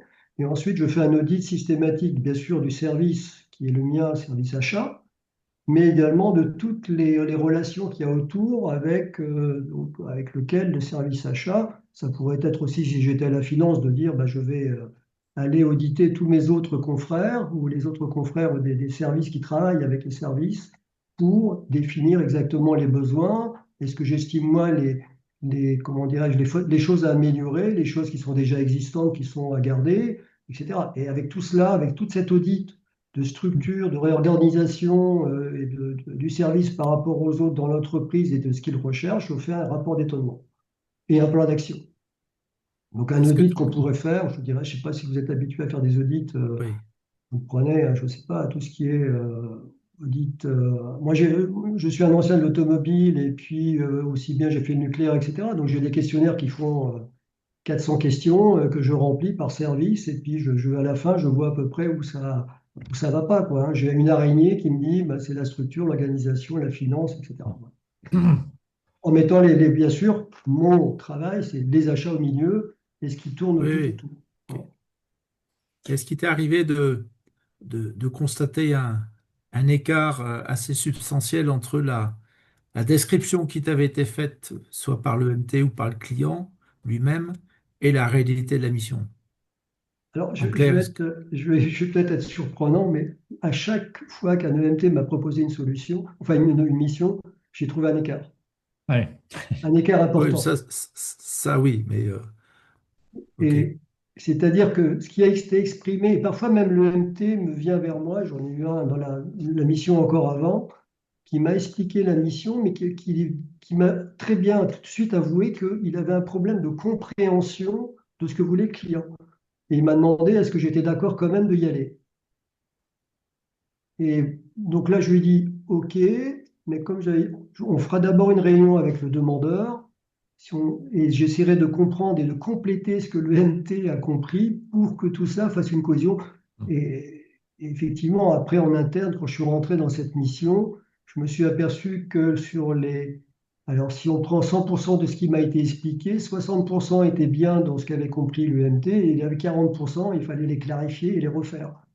Ce qu'on a refait durant l'audit.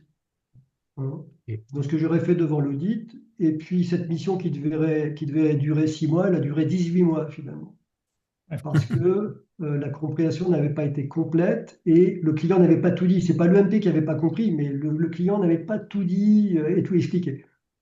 Hein. Parce qu'il fallait aller vite, voilà, c'était quelque chose qu'il fallait boucler en 3 jours. Bah, voilà. Oui. Merci Jean-Luc. Est-ce qu'il y a d'autres questions ou d'autres témoignages? Là, j'ai sollicité 4 managers de transition aguerris, mais il y en a d'autres dans la salle là, qui veulent peut-être témoigner sur leur dernière expérience ou poser des questions à Jean-Luc, Thierry, Michel, qui est toujours là. Michel, oui, Oui. et Claude. Allez-y, qui veut prendre la parole? Moi, j'ai une question à Jean-Luc. Ça peut-être un peu redondant, mais par rapport à ce que disait Jérôme juste avant, est-ce que tu as déjà constaté un écart entre ce que le client t'avait dit au départ et finalement ce que tu as découvert sur le terrain? Oui, pour l'instant, j'ai fait 3 missions. Sur les 3 missions, j'ai constaté des écarts. Et des écarts conséquents ou pas? Alors, enfin, pour une mission, non. Pour les 2 autres missions, oui. Des écarts importants. Mais c'est parce que la sensibilité, notamment du métier, par exemple, par rapport à celui qui va demander sa mission, et par rapport, je dirais, au professionnel que chacun est dans son domaine, on ne va pas exprimer les choses de la même façon et on va avoir des écarts qui sont importants de par comment dirais-je, notre domaine. Hein. Je dirais un directeur des opérations, et notamment dans ma dernière mission, moi c'était très clair, il m'a dit moi les achats j'y connais rien, donc voilà comment je le vois. Maintenant j'attends qu'on m'apporte les solutions et qu'on me dise comment faire. Donc ça au moins c'était très clair, et c'est pour ça qu'il y avait une vision un peu tronquée de la partie achat chez lui. Et par contre une personne très ouverte, très rentre dedans, il fallait vraiment que ça dépote. Et ça, ça a été très positif quand on trouve des gens qui veulent que ça avance et que ça dépote. Dans celle d'avant, il y avait beaucoup, avant celle-ci, il y avait aussi des clarifications à aborder parce que les gens n'avaient pas compris ce qui s'est passé vraiment dans les achats. Il y avait un directeur des achats précédent qui avait un peu enfoui sous le tapis certaines choses. Euh, et donc là, il a fallu réexpliquer, remonter très haut pour faire les choses et clarifier. Et moi, dans ces cas-là, je clarifie sur le papier, sur la présentation, en disant voilà ce que je constate. Voilà, c'est écrit et puis on discute, hein. Mais voilà, on formalise. Je ne fais pas longtemps une présentation très longue, hein. Généralement, ça ne dépasse pas 12 slides, hein, et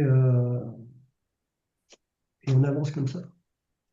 Mais oui, pour répondre à ta question, il y a des écarts systématiques sur ce qu'on constate par rapport à la mission.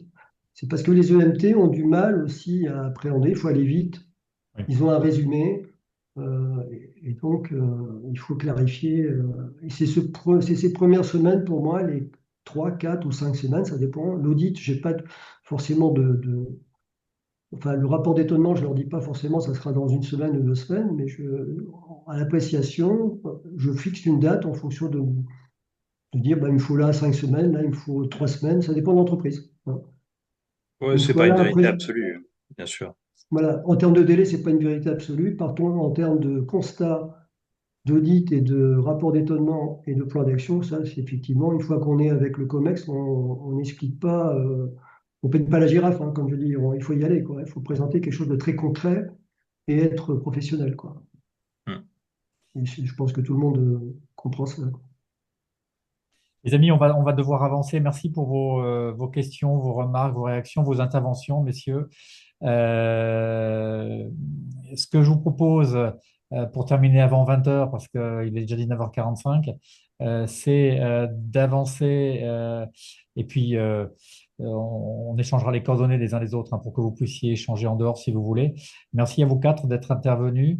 Ce que je voulais faire peut-être en 5-10 minutes, alors c'est échanger ensemble sur un projet de nouveau service qu'on envisage avec François Lefebvre qui s'implique pas mal au niveau du cercle. Je vais arrêter le partage pour qu'on puisse échanger 10 minutes sur ce sujet-là. On voulait on voulait vous questionner sur quelles sont les difficultés que vous avez et qu'est-ce que vous aimeriez bien avoir sous la main comme outil ou comme aide pour prospecter. Euh, Trouver une mission, ça se fait via les entreprises de management de transition qui génèrent 50%, allez, peut-être 60 même, des missions.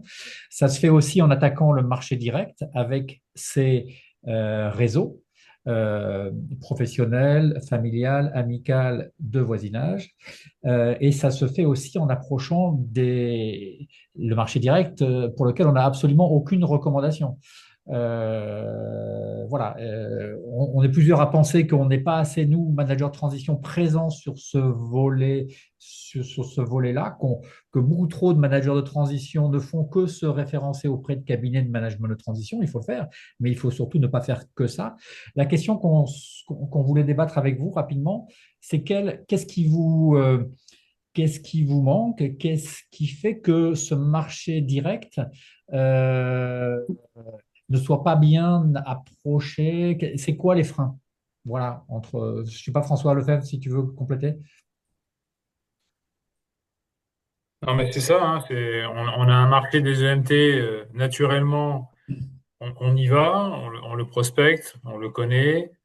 Et ça vient aussi de l'éducation qu'on a eue, c'est-à-dire que au départ, dans nos vies professionnelles, on a souvent cherché du boulot via les cabinets de recrutement. Voilà, donc on a pas mal de cabinets de recrutement qui sont aussi devenus des cabinets de transition. Donc il y a une logique, ok. Et une fois qu'on enlève ça, il y a le réseau. Et le réseau, ben, on s'aperçoit, le réseau, c'est quels sont dans mes contacts la personne qui peut me signer un bon de commande ou qui peut m'amener à la personne qui va m'en signer un bon de commande. Voilà. Et on s'aperçoit que dès qu'on est sur une approche de prospection réseau, on s'aperçoit que c'est pas simple, c'est ingrat, c'est long, c'est parfois en termes de posture, on n'est pas à l'aise. Donc comment on peut accompagner à un mois de la sortie, de la fin d'une mission, à un mois, à 2 mois de la fin d'une mission, comment on peut enclencher et avec quels outils une démarche de prospection efficace qui permettent non pas d'être sur le 60% du marché, mais sur le 100%. Quelles sont vos idées là-dessus? De mon Allez-y, hein, côté, on se donne 5-8 minutes de réflexion en commun là. m'entendez-vous? Yannick Kemener, vas-y Yannick. Ciel démasqué. Eh bien, le bonjour à tous. Si je peux apporter ma petite pierre à l'édifice, ce que je vois aujourd'hui dans ma démarche, c'est déjà un manque d'informations de base sur où sont les besoins. Donc, quelque part, dans un monde idéal, je serais presque tenté de dire une petite newsletter avec les grands mouvements des entreprises dans différents corps de métiers clés des EMT. Donc, on disait les achats, les RH, les opérations. Serait sympa. Surtout si derrière, les membres du réseau pouvaient dire, bah, là, je connais cette personne-là à contacter. Par exemple, le fait de cumuler à la fois la nouvelle avec l'opportunité d'ouverture de poste, d'ouverture de projet qui peut convenir au management de transition et l'ouverture à un contact pour, entre guillemets, faciliter la mise en relation. Tu Alors, disais je donc. rebondis sur ce que dit Yannick, c'est-à-dire qu'au niveau du cercle, est-ce que comment aujourd'hui il y a un superbe fichier des EMT et des contacts, et est-ce qu'il y a au travers de tous ceux qui participent au cercle de mettre un fichier d'entreprises qui sont sensibles déjà au management de transition et qui ont effectivement aujourd'hui soit un besoin d'embauche, hein, comme on disait, ceux qui embauchent, ils ont besoin pendant 6 mois pour d'avoir une couverture, hein, euh, ou c'est par exemple la prochaine mission que j'ai trouvée, c'est justement cela, c'est quelqu'un qui est parti, donc j'ai sauté sur le truc en disant est-ce que vous n'avez pas besoin d'un manager de transition, Ouais. hein. Ce qui a été le cas, bon, je suis en train de négocier, on verra si ça sort. Mais voilà, de faire remonter par le réseau ce type d'entreprise dans tous les domaines d'activité et de faire un fichier ou je ne sais pas comment, un- Ouais. oui, un fichier qui reprend les sociétés avec le nom, comme disait, Oui, un Une fichier base de données. d'entreprise une base de données, voilà, avec sensible ou sensibilisée au actualisé, parce management que de bon, ça transition. rentre, ça sort, actualisé, et Alors, puis ouais, Jean-Luc, possible, hein. c'est une idée intéressante. Je vois juste je mets juste un bémol, mais c'est de mon expérience, c'est que euh, parfois les EMT ont signé des accords de confidentialité Oui. et donc ils interdisent pendant 6 mois, un an, voire j'ai vu jusqu'à 2 ans, interdiction d'aller parler de cette mission, parler de l'entreprise et même de contacter l'entreprise. Oui, mais ce serait dans le respect de ces règles-là, évidemment. Donc Oui. voilà, ça Ouais. c'est le seul, Oui, peut-être mais ça, c'est vrai pour voilà, comment truc qui dirais-je, pour peut. Ouais. le manager qui est avec cette EMT. Pour les autres qui n'ont pas de contrat avec l'EMT, ils peuvent y aller, quoi, Oui, non, non? mais ce que veut dire, je pense, Claude, c'est que ce manager qui est en relation avec le MT et qui a signé une clause de confidentialité ne Oui, peut bien pas sûr. mettre sur un fichier que l'entreprise pour laquelle il a bossé il y a 6 mois est intéressée par le manager. Ça. Oui, oui, oui, oui. Mais même pas que. Moi, j'ai signé des NDA Ouais. sur des missions, notamment avant de démarrer celle-là. Ouais. J'en avais plusieurs autres dans le viseur. Et j'ai signé des accords de confidentialité Ouais. qui m'engagent. Et je peux pas citer aujourd'hui encore le nom de ces entreprises. Après, quand ça tombera, Ouais. quand ça tombera, je pourrais, mais voilà, c'est Ok. ça aussi. C'est pas que sur les missions réalisées, Oui, oui, oui, c'est même absolument. sur sur la consultation. Ouais. Est-ce qu'il y a d'autres idées? Je vois Cyril Bollinge qui est à l'écran là. Cyril, peut-être veut intervenir. Oui, est-ce que vous m'entendez là? Je suis revenu parce Très que je vous bien. avais quitté. Oui.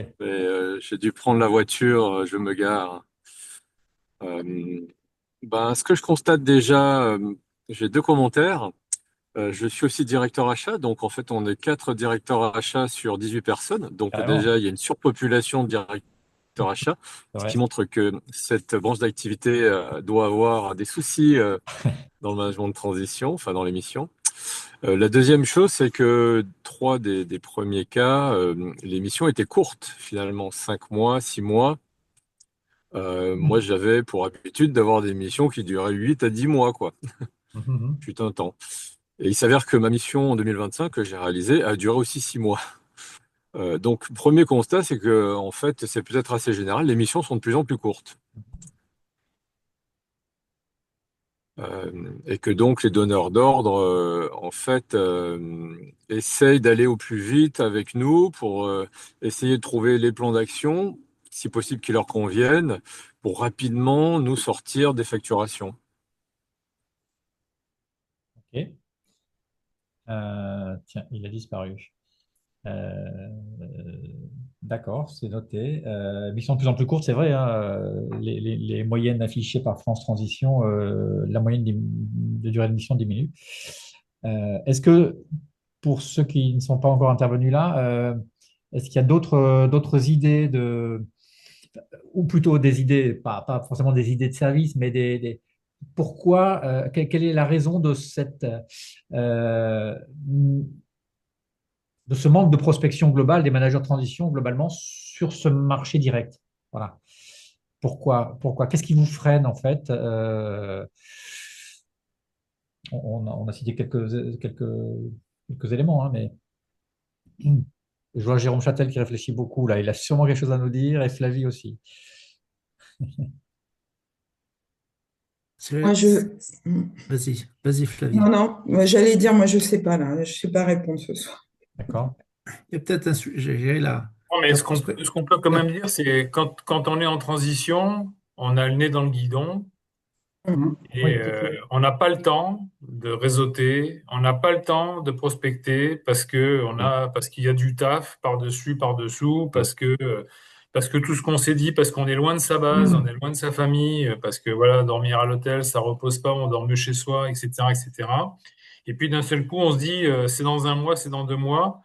On se dit, bah, peut-être que la mission va être prolongée. Donc, on n'est pas en mode prospection, on n'est pas en mode offensif. On est en mode, je suis dans ma mission de management de transition, j'essaie de la délivrer du mieux que peu, et basta. Et du coup, bah, quand arrive la fin et qu'on fait le closing de cette mission, on se retrouve on a une espèce de trou d'air et on se dit, bon, bah là, il faut que je trouve la prochaine. Donc, il y a déjà un stress, c'est d'en trouver une autre sur un marché qui est quand même, qui va pas bien et dont on sait actuellement que les EMT, il leur faut plutôt 4-5 leads pour une signature que 2-3 leads. Donc le tuyau est plus long. Et donc là, en fait, quand on se retrouve à cet endroit-là, donc c'est ce qu'a dit François tout à l'heure, naturellement, on va se remettre à jour sur les EMT, on va remettre un CV, on va remettre la date de dispo, etc. Mais sur la partie hors EMT, sur la partie réseau, ben, on est souvent à vide parce qu'on n'a pas travaillé. Puis aussi, je vais vous faire une confidence, hein. C'est très simple, il y a un truc qu'il faut vraiment comprendre, c'est notre réseau, il vieillit avec nous.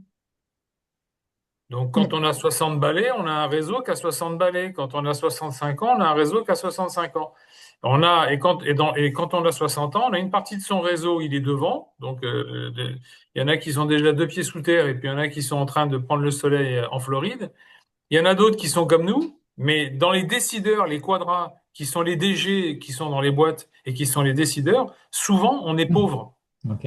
Voilà, il faut se dire les choses. Enfin, je veux dire, moi, j'ai pas de langue de bois, je me mets dedans, hein, j'ai 62 ans à la fin du mois, donc je fais partie de ces gens-là. Moi, mon réseau, il est vieillissant et je n'ai pas dans mon réseau, je parle hors EMT, hein, je n'ai pas de connaissances sur des copains ou des anciens collègues qui pourraient me recommander parce qu'ils sont sur des postes, ils sont sur cette force de l'âge entre 30 et 45. Donc ça veut dire que régulièrement, ce que moi je fais, je me liste tous les mois mon réseau, mes contacts, et je me dis là-dedans, voilà, un tel, comment je l'approche, comment je l'approche, comment je l'approche. Souvent, je passe par le cercle, parce que ce qui nous caractérise, c'est le partage. Donc ça, je pense qu'il faut en profiter. Mais tous les mois, j'ai ma liste. Elle n'est pas longue, ma liste, hein. Quand j'en ai 10, je suis très content. Et sur les 10, j'en ai vraiment 5. Et sur les 5, j'en ai vraiment 3. Voilà. Mais c'est ça, il faut absolument avoir, enfin, c'est ce que je m'applique, hein. Donc moi, j'ai eu 50% de mes missions, j'ai 15 missions compteurs, j'en ai la moitié, c'est du réseau. Ok. Et c'est un peu la méthode Coué, c'est beaucoup de rigueur, mais ne pas attendre d'être en intermission pour chasser. On va demander, bah, Flavie veut intervenir? En fait, juste pour illustrer, c'est ce qui vient de se passer pour moi. J'ai enchaîné 2 missions, une de 9 mois, une de 10 mois. Donc, par rapport à ce que vous disiez, plutôt longue. Et je n'ai pas du tout réseauté pendant donc presque 2 ans. Ok. Donc, je suis exactement dans la situation que tu décris, François. Eh ben, tu remets ton survêtement, tu remets tes plus Ah, belles jogging c'est ça. et, et en Et avant. C'est c'est parti. la raison que moi, pour laquelle ce soir, je disais, je ne sais pas quoi dire, parce que je suis en train de Oui. reprendre toute l'approche réseau. Donc, pour l'instant, rien ne me manque. Alors, il y a une Le temps. caractéristique au cercle, c'est qu'au cercle, dans l'équipe des managers, on a d'excellents réseauteurs. C'est-à-dire non seulement qui ont des bons réseaux, mais qui les partagent, parce que il faut réseauter, mais il faut partager. Donc on en connaît enfin moi j'en connais au moins un ou deux, dont un, enfin je pense à un qui me vient. Il faut se rapprocher des réseauteurs, Mm, voilà. Et ça c'est important parce que c'est du porte-à-porte, hein. mm. Oui. C'est du porte-à-porte. Donc c'est ingrat. Donc c'est un peu, par moment, ça peut être humiliant. Ça peut poser question, mais n'empêche que c'est comme ça que ça marche. Et souvent, moi, mes pourvoyeurs de missions de réseau étaient des anciens managers de transition qui finalement avaient rebasculé en En CDI. Voilà. CDI. Oui. Voilà. Et vous verrez que dans nos âges, notre premier réseau, c'est quand même les managers de transition qui sont passés de l'autre côté. Tout à l'heure, Mm. François parlait de l'étude de l'IFMT. Aujourd'hui, c'est 15% des missions de transition se terminent en CDI, hein. Ce chiffre-là, je l'ai pas oublié. Oui. François, je vais te 20. couper et je vais demander à Hervé, Martin ou Karine de nous dire, pour vous, est-ce qu'il y a des éléments bloquants à prospecter le marché direct et si oui, lesquels pour vous? C'est quoi le... Il n'y en a peut-être pas, hein. Donc, Hervé, Euh, moi, je suis plutôt nouvelle hein, Ouais, sur le marché. Ça fait 2 ans, j'ai fait 3 missions. Pour l'instant, je suis passée qu'avec des EMT. Je suis en train de revoir ma communication sur LinkedIn ouais, par rapport à ça, tout ce qui est carrousel, machin, et de publier beaucoup plus. ouais. Maintenant, c'est vrai que la démarche proactive d'aller chercher, ouais, j'ai pas encore cette démarche. Je me sens pas encore très légitime. Ok. C'est quoi? J'ai pas une âme de C'est commerce. de l'appréhension? Ouais, je pense, ouais, parce faut Mm. avoir un côté très commercial et comme l'a dit François Lefebvre, voilà, il faut mettre son ego dans sa poche, faut jouer un peu le vendeur d'aspirateur, le pied dans la porte, si on peut être caricatural. Bon, Ouais, c'est pas trop mon truc, hein, donc ouais. voilà. Maintenant, c'est vrai que j'exploite pas du tout mon réseau qui est quand même assez conséquent, mais parce que j'ose pas, quoi. Ça me met en posture de faiblesse et j'aime pas cette Ouais, posture. ouais, ouais, ouais. J'ai vu ça au C'est- début aussi, moi, ouais, absolument. Voilà. Ok. Hervé, Martin, Thierry on, Lab aussi on- et Christian Garcia. Ouais, ben, je voulais dire un on truc là pourrait par rapport à ce faire- que vient de dire Karine, c'est ça, hein. Moi, je viens de terminer une formation auprès de PVB Valoego Formation Ok. qui justement traite ces sujets-là. Ok. Donc, je pourrais laisser les infos plus tard si ça vous intéresse. Ok. Et c'est quoi la recette alors Ouais. en trois ou en deux lignes, enfin deux sujets? Ouais, ça concerne toute l'approche client. Alors, effectivement, moi, je suis un peu comme toi, hein, Karine. Je veux dire, j'ai du mal à aller prospecter dans le dur.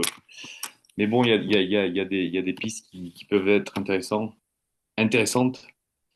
Et les trois axes, bon, c'est l'approche client, c'est la, comment dire, comment pérenniser sa mission, ouais, c'est toute l'approche client en fait, Oui, d'accord. avant et pendant et après la mission. Mais il y a beaucoup de choses qui ont été. C'est quoi ton job, Christian? Moi, je suis directeur de site, directeur industriel. D'accord. J'en suis à ma première mission, puis j'en attaque une deuxième là dans une semaine. Mhm.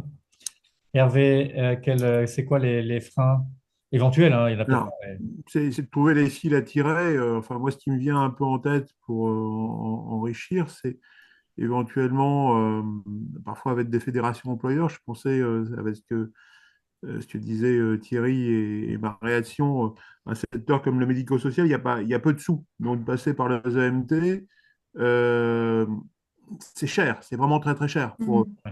Donc, c'est vrai que remonter sur des fédérations type NETSEM ou FEAP pour le médico-social, Croix-Rouge aussi éventuellement, ça a de l'intérêt parce que ça veut dire qu'il n'y a plus un intermédiaire et la marge de l'intermédiaire.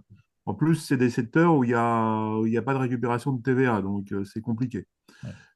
C'est aussi peut-être alors ça, c'est plus un peu personnel. Chacun avec des réseaux d'anciens et des associations d'anciens d'écoles Oui. ou d'universités, parce que c'est là aussi le contact est plus facile et puis eux aussi peuvent avoir des besoins et le rapport direct est plus facile à faire passer en termes budgétaires aussi.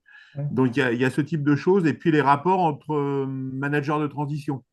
Je vois moi-même, ma première mission, je l'ai faite à un endroit où où j'avais un bon relationnel avec un directeur financier dans le médico-social d'ailleurs, qui lui-même est reparti et a fait beaucoup de management de transition. Je suis aujourd'hui administrateur dans cette association. J'avais fait appel à lui. Enfin, j'avais donné son nom au directeur général pour être clair. Mais donc, c'est passé ainsi par des relations, en fait. Donc, c'est de trouver, je pense que les communautés professionnelles sont intéressantes aussi. Je suis dans une communauté de DRH qui est assez active. Il y a beaucoup de missions qui passent par là. Alors, certaines, c'est juste du relais de MT, La mais pas formation, seulement. ok, ouais. Ok, merci Mm. Hervé. Euh, Thierry, tu veux dire un Oui, petit c'est quoi moi les j'aurais difficultés tendance à dire, c'est plus on est manager de transition, moins on a de réseau. Ouais.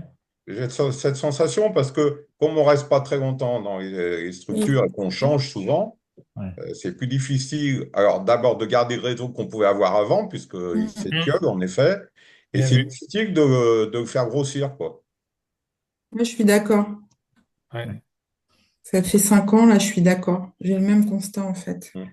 Mm.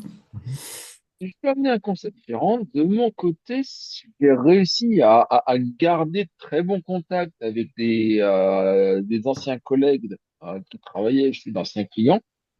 Et c'est les déplacements, les migrations professionnelles de ces collègues qui, en arrivant dans d'autres endroits, m'ont ouvert des portes.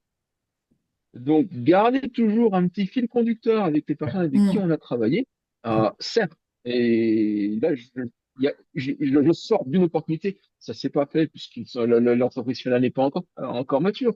Mais c'était au moins la troisième opportunité qui m'était présentée par ses anciens collègues. Très bien. Bah, écoutez, merci. Est-ce que quelqu'un veut rajouter quelque chose ou on Bah, peut... J'ai le sentiment. je pensais que tu allais parler des signaux d'affaires. Ah ouais. Bah oui. Tu parlais à moi ou Non, à toi, je parle. Parce qu'on parle des outils et franchement, les signaux d'affaires, c'est quand même la clé du réseautage, quoi. Oui, oui, oui. Bon, on n'a plus trop le temps là de parler de nomination, etc. Mais oui, non, non, L'idée, quoi. Donner l'idée, quoi, tu vois. oui, oui, oui. Bon, il y a un très bel outil de nomination qui permet Mm. de détecter des besoins dans les entreprises. Détecter pas, c'est pas détecter des besoins de managers de transition, achat, DAF, etc. Non, c'est détecter des entreprises où ça bouge, en fait, où il y a des mouvements, où il y a des changements de DG, des plans d'acquisition, levée de fonds, cession de filiales, lancement de plan marketing, plan informatique, enfin des boîtes où ça bouge. Et nomination permet de détecter ça. C'est pas mal, oui. On utilise. OK. Écoutez, on va. Quelqu'un veut rajouter quelque chose sur ce sujet-là ou Ouais. ça va? Oui, juste une chose, c'est que moi j'ai le sentiment en vous écoutant, et finalement par rapport à ta question, François, que ok, nomination existe et c'est bien, mais hors du réseau, j'ai envie de dire point de salut. En tout cas, c'est un peu l'impression que ça donne, hein. Ou alors, quelle est la bonne méthodologie pour approcher finalement les entreprises qui sont pas dans notre réseau, mais qui potentiellement sont intéressantes, quoi, ou pourraient être intéressantes. Celles qui sont plutôt en forme, qui se développent, etc. À partir du moment où on a un peu de data. Et ça, c'est aussi, ça pose aussi la question de la méthodologie. Absolument. Donc, c'est un effort supplémentaire. Et bon, j'ai envie de dire qu'aujourd'hui, finalement, en écoutant et même par rapport à ce que j'entends, hein, en écoutant les uns les autres, les missions, le renouvellement de missions, ça passe essentiellement, pour pas dire quasiment, que par le réseau et les EMT. Mhm. Mhm. Très bien, merci beaucoup à tous et toutes. Je vais terminer simplement, attendez, je partage un dernier slide. Enfin, quand je dis un, c'est cinq en fait. Euh, Ça va aller très vite. Regardez, on y est. C'est la page de pub qui clôture chaque webinaire sur les formations du cercle, le radar des missions, tiens, une façon de trouver des missions aussi, et les prochains événements. Je rappelle les deux formations sur l'IA qu'on a mis, celle-là en place à l'écran il y a déjà un an pour savoir et mieux piloter des chantiers IA en entreprise, hein. On se doit, nous, désormais, en arrivant en mission en entreprise, pas simplement d'avoir un vernis sur l'IA, ça tout le monde l'a, mais d'être en mesure de piloter des chantiers IA avec nos équipes. C'est ce que propose cette formation qui, vous allez voir, il y a une quarantaine de satisfaits sites. Voilà. Et puis une autre une autre formation qu'on a lancée il y a quelques semaines avec François Fourier et Patrick Dolisi pour démultiplier notre productivité, qu'elle soit professionnelle ou personnelle, grâce à quelques outils. Ça se passe sur 2 jours. J'ai participé à la première session, c'est incroyable. Je vous la recommande. Les prochaines dates sont là à l'écran, 27 et 28 novembre. Ben voilà à nouveau. D'ailleurs, je vous indique pour info qu'on va proposer ces formations aussi aux EMT, aux entreprises de management de transition, à la fois pour leurs managers de transition ou certains de leurs managers de transition, à la fois pour leurs équipes et à la fois pour leurs clients potentiels. Voilà, donc on va commencer à essaimer ce sujet-là auprès des EMT aussi. Autre sujet, le radar d'émissions, outil qu'on a lancé il y a 5 semaines au Cercle pour trouver des missions, un peu comme quelqu'un l'a dit tout à l'heure, en offrant ses services à des entreprises qui cherchent et recrutent un CDI. Donc, on concentre ici sur ce radar d'émissions chaque jour toutes les nouvelles offres de CDI qui sont publiées par les entreprises françaises. Un chiffre m'a marqué, c'est que chaque semaine, les entreprises françaises recrutent 6000 cadres. C'est incroyable. Et donc, parmi ces 6000 offres, alors, il y a le marché caché, hein, voilà, disons parmi les 4000 besoins qui sont mis en ligne, eh bien, chaque semaine, on écrème, on vire tout ce qui est inférieur à 100 000 euros brut annuel, tout ce qui est inférieur à 8 années d'expérience, et on vous met à disposition cet outil qui vous permet, par zone géographique, secteur d'activité, fonction, de trouver des offres de job et de contacter les entreprises ou les cabinets qui publient ça pour leur dire, bah, écoutez, vous allez mettre 3 à 6 mois, on en parlait tout à l'heure, 3 à 6 mois pour trouver une mission, pour trouver un CDI et à pourvoir le poste. Et ben, je vous propose de venir en mission faire je pense que c'est Jean-Luc Vostignac qui en parlait, c'est de se faire. Voilà. Allez, ça c'est. Hop, hop, hop. Et je termine je pense que j'ai terminé. Oui, je termine par les prochains événements du cercle. Ce mercredi, on fait un webinaire mensuel pour les cadres dirigeants en général qui veulent arriver sur cette activité, qui veulent devenir manager de transition. Le soir même, on va vous renvoyer, si vous ne l'avez pas eu, cette invitation. Je sors un peu du cadre là, mais Choose and Connect, c'est une amie qui lance une superbe initiative là, pour les jeunes qui, vous le savez, 85% d'entre eux ne sont pas certains du choix d'orientation qu'ils ont fait. Et puis, vous connaissez tous les problématiques pour trouver des stages, trouver un premier emploi, trouver comment dire, un contrat en alternance. Elle va lancer début 2026, et on fait un webinaire avec elle là, mercredi soir. Elle va lancer une application, enfin une solution pour faciliter la vie des jeunes et j'ai invité mon fils et ma fille à y participer. Le 17 novembre, on reçoit une entreprise de management de transition, ça c'est lundi prochain. Le 20 novembre, le Cercle VIP reçoit également une EMT et le 24, échange thématique à nouveau entre nous qu'on va déterminer. Voilà. Allez, je pense avoir terminé. J'arrête le partage. Il est 20h13. On est allé bien au-delà de l'heure annoncée au tout début. Mais ce fut un plaisir d'échanger ensemble. Merci à vous. Et puis, n'hésitez pas à liker demain et à commenter le post qu'on mettra en ligne sur LinkedIn. Vous avez dans le chat, normalement, les liens vers c'est ça, hein, vers les événements du cercle et les formations aussi d'ailleurs, mais que je vous ai présenté. N'hésitez pas à cliquer dessus, à vous y inscrire. Choose and Connect, je vous rappelle, c'est... Voilà. Une question, François. Oui, Cyril. Que veut dire VIP? Ah, VIP, Invitation, oui. le cercle VIP avec une MT. Ah, le cercle VIP, certains avaient, ils sont partis, mais Jean-Luc ou Thierry Lab avaient en effet euh, un arrière-plan VIP. C'est un groupe aujourd'hui de 24 managers de transition aguerris qu'on a constitué et qu'on est en train de compléter. Il y a encore quatre places qui a pour objectif de mieux connaître les entreprises de management de transition et on reçoit en toute proximité chaque premier et troisième jeudi du mois de 8h à 9h30 en visio, on reçoit une EMT. Et ben, d'ailleurs, la semaine dernière, quelle jour on est aujourd'hui? On est lundi. Ben, jeudi dernier, on a eu Yves Maigret de chez Valtus, rien que pour 18 personnes, voilà, accompagné qu'il était de Ursula Calès. Voilà, on rencontre toutes les 2 semaines le jeudi matin une EMT, on pitch, donc on travaille son pitch. Le MT élit le meilleur pitch de la matinée et on travaille beaucoup la recommandation. On a formé un petit groupe là, qui vit depuis déjà 1 an et demi, qui a progressé en volume et en qualité, qui est encore à compléter, mais François Lefebvre connaît bien aussi, il vient souvent.